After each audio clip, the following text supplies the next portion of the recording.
I guess there were many moments where I've been shattered beyond repair, but the final moment felt permanent. It felt like I didn't have a choice anymore, or the choice was change or risk death. And for me, that moment was so many things. It was extremely scary, heartbreaking. There was a bit of a peace or a freedom to it.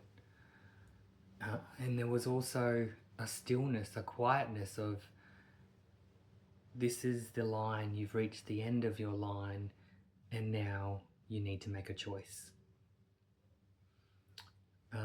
Some of those things in the past that broke me or shattered me previously to this final moment, there were a number of situations that occurred.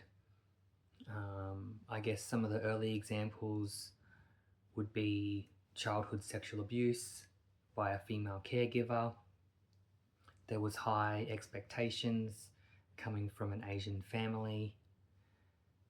There were pressures and stresses that came with coming out as a gay man in my young adulthood, and discrepancies in identity around sexuality given my childhood experiences to feel validated and loved due to giving my body, and other moments in my later adulthood where I made choices that weren't approved by the people closest to me, such as doing what I felt was the greatest gift I could ever give to another human being, that of a child, which was to become a foster carer. So the final shattering was and came about due to just a need or a felt sense that I was no longer able to keep going, and what I had built, who I was, and how I was being, it needed to break. It needed to break so I could put myself back together again, so I could be put back together again in a more whole, complete, and authentic manner.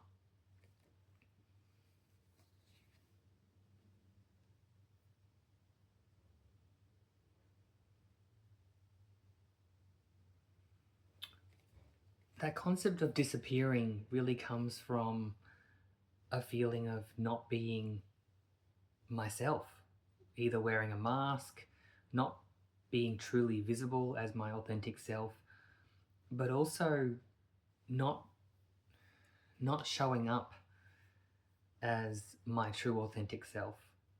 So how long would be, I would say, most of my childhood, probably from the moment the abuse started, which was around 4 or 5 years of age, to this point currently in my life. That's probably how long I've been disappearing for. And looking back, there was no way for me to know that I was absent, vacant, disappearing, because I felt alive, enthusiastic. I was doing things. So to think back on this question is a little peculiar and strange, because I didn't realize at the time I was not being myself. I actually thought I was being myself. But thankfully now I know differently.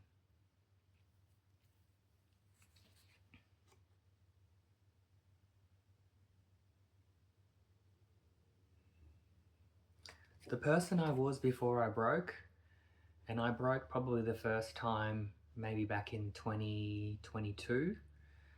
That was when I had my first voluntary hospital admission. The person I was before then was alive, full of energy, alert, happy, a source of joy, and always smiling and laughing and full of life, and how I would be described by others would be very much like that. Someone who would be the life of the party, someone who would have really clear goals. And I was told often that when you have a goal, you would go for it and achieve it, and nothing would stop you. I had a manager back in my earlier career where she said I was like a bull in a china shop, which I guess was a double-handed compliment, because on one hand, if I had a purpose, I would go for it no matter what. But there was some recklessness behind it too, because I was maybe too laser focused on that goal and couldn't necessarily, or didn't necessarily, see what was also happening around me.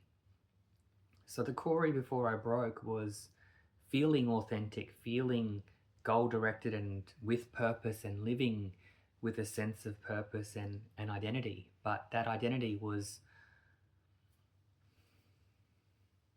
it was false. And that person who presented and put on a really great show that felt and looked authentic, because that's how I experienced it as well. But there was a wound, multiple wounds, from my upbringing, from my life, that hadn't really been addressed, because the person I was before I broke, I did all the things. I attended therapy, I went on soul searching missions, I did a lot of personal development, I read a lot of books, I sought therapists, clinicians, doctors, anyone I felt who could help me along the way and help me figure out who I actually was. But I guess for me, it was to no avail, because eventually the bigger break came, and that was probably towards the end of last year, where the final straw broke and I was left with, I guess, myself, and an opportunity as well to figure out who I was again.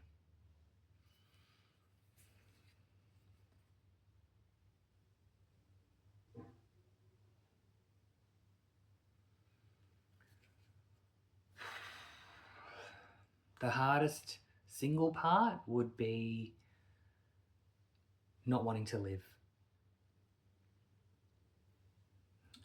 I'd planned it, thought about it, even gone as far as having everything ready in order to end my life on multiple occasions throughout those years. And the hardest part of that, I guess there was no hardest part of that moment, because when I decided that I wanted to leave, I felt relief. I felt at peace. So what was now in hindsight the hardest part, because in the moment, yes, those feelings were intense, the hardest part quickly turned into relief, because had I left, the pain would go away. And that temporary, even though it felt permanent feeling, would die with me. So I guess the hardest part was coming to terms with the fact that I may not live. And in the moment, the hardest part was feeling that there was nothing I could ever do to escape the pain, to not feel the pain anymore. And I was powerless, and I could either stay and suffer or leave and be free. Those were the only two choices I felt I had.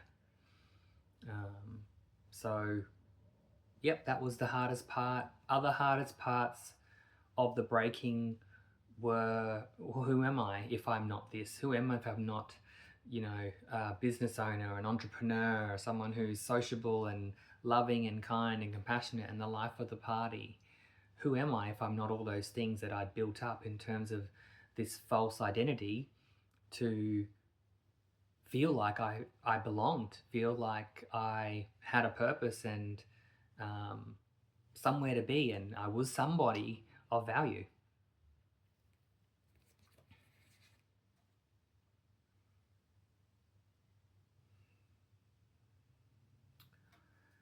There were so many feelings, um, so many.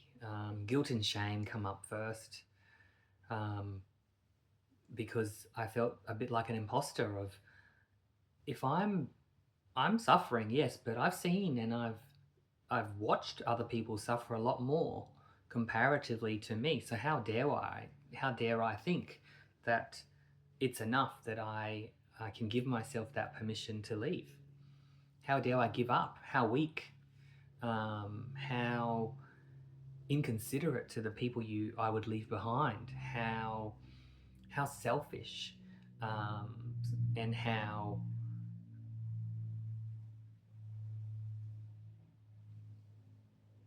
I don't know if unkind is the word, but how narrow-minded and how blind. Um, and so the feelings that came up, other than the guilt and the shame, were that real sorrow, that deep, deep loss of self, and just a not knowing, the anxiety, the uncertainty, the pain, it's like I don't know, a whole smorgasbord of all the worst horrible emotions you can think of, packaged up nicely into one, and all delivered at once. So those emotions were, and in a way still are, the hardest for me to deal with, because they hurt. They've stopped me in my tracks. They've taken away my will to live, and they've stopped me from being my true authentic self. So a whole range of emotions. And on the flip side, there's the relief, the joy, momentarily though, but still joy of, oh, I'm broken, but at least now I can be free. But in the moment of breaking, there's nothing but darkness, nothing but sorrow, pain, discomfort, and unraveling just the deepest, darkest pain one can think of from an emotional point of view. That's probably the best way to describe it. I wouldn't wish it upon anyone.